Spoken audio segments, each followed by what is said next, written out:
वजन वाढत जातं, त्याची ग्रोथ व्हायला लागते, डेव्हलपमेंट व्हायला लागते, त्यावेळेस आपल्या ॲब्डोमेनची जी रेक्टस मसल्स आहे, 2 ह्या रेक्टस मसल्स असतात इथं, तर ह्या रेक्टस मसल्स आधी प्रेग्नन्सीच्या आधी जेव्हा आपण नॉर्मल असतो म्हणजे प्रेग्नन्सी आपल्याला नसते त्यावेळेस त्या अशा जुडलेल्या असतात, इंटॅक्ट असतात.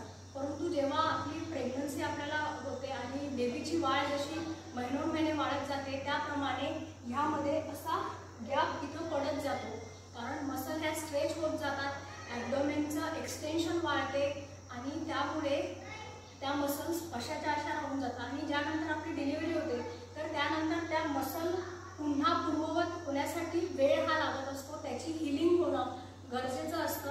परंतु काही वेळेला काय होतं, ती हिलिंगच व्यवस्थित होत नाही आणि त्यामुळे आपलं पोटाचा जो शेप आहे तो डिलिव्हरी झाल्यानंतर सुद्धा आपण प्रेग्नंट असल्यासारखं आपलं पोट आपल्याला दिसून येत असतं.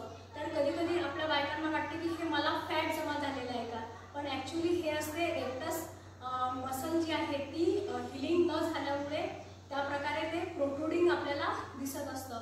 तर आता आपण बघूया की आपल्याला रेक्टस मसल्स जी आहे त्याचं आपल्याला डायग्नोसिस कशा प्रकारे करता येईल, आपल्याला खरंच आपल्या 2 मसलमध्ये गॅप आहे का आणि तो गॅप किती प्रमाणामध्ये आहे हे कसं जाणून घ्यायचं ते आता बघूया आपण.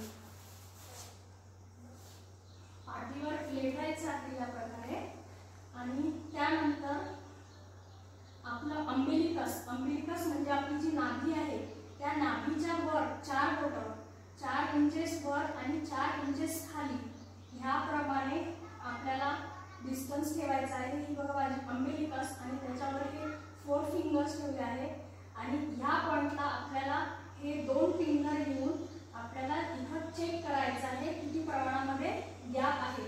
तर ह्यामध्ये पहिली गोष्ट आपल्याला बघायची आहे की किती प्रमाणामध्ये आपले बोटं हे डीपली आतमध्ये इन्सर्ट होत आहे आणि 2 फिंगर जात आहेत किंवा 3 फिंगर जात आहेत की 4 फिंगर जात आहेत हे आपल्याला चेक करायचं आहे. तर बघूया.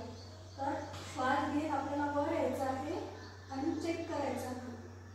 तर इथं जर तुमचे 2 फिंगर जात असेल ना, तर माझे जात नाही आहे, तर एवढं जाते मला.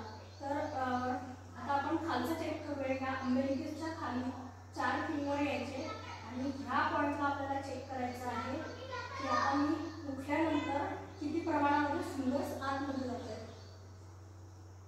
तर ह्यामध्ये माझे 2 फिंगर आतमध्ये जात आहेत आणि एवढ्याच प्रमाणामध्ये माझं डीपली ते जात आहे, म्हणजे एवढ्या प्रमाणातच ही जी मसल्स आहे ती ओपन झालेली आहे.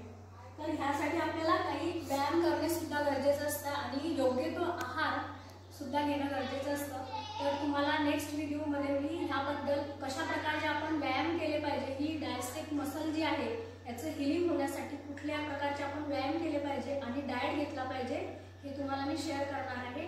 म्हणून हा व्हिडिओ तुम्हाला उपयुक्त वाटला तर इतरांपर्यंत नक्की शेअर करा. धन्यवाद.